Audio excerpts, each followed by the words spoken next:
Hi all, I am Gunjan Gupta, your instructor. So today we will cover TestNG installation and configuration in Eclipse. So let's get started. So what we have to do, okay, first we will write mbn testng, okay, in your Google just write and hit enter. Okay, so first one it came org.testng.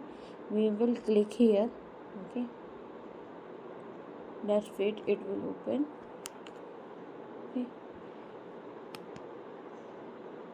so but I have already added. You can click and open this dependency. You will see, just copy paste in your pom.xml. Okay,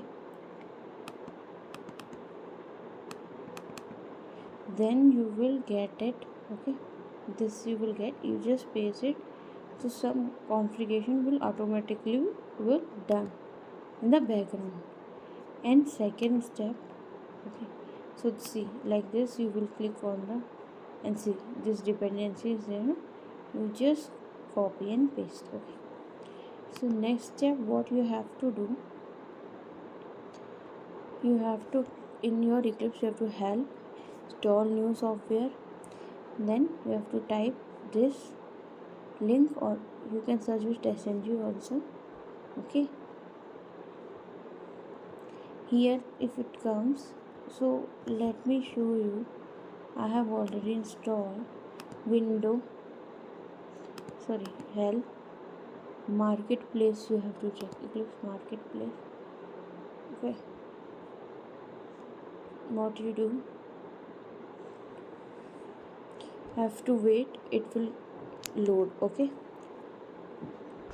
then you have to type here TestNG and hit enter. Then you will get your TestNG for Eclipse, and you have to click on it. Okay, TestNG and hit enter. See, it is already installed, so it's coming installed. Other it will come in. So it will click here, you will click in the store. Okay, like update is coming, so I am clicking on it. It will say confirm, you will confirm, so it will, for you it will come next and then finish. So your TestNG will be installed and you can restart your Eclipse and everything will be done. So this is the installation of TestNG and configuration in Eclipse. Okay, so if you have any question, please do comment. Okay, please subscribe my channel, do like my video, do share. Thank you, bye bye.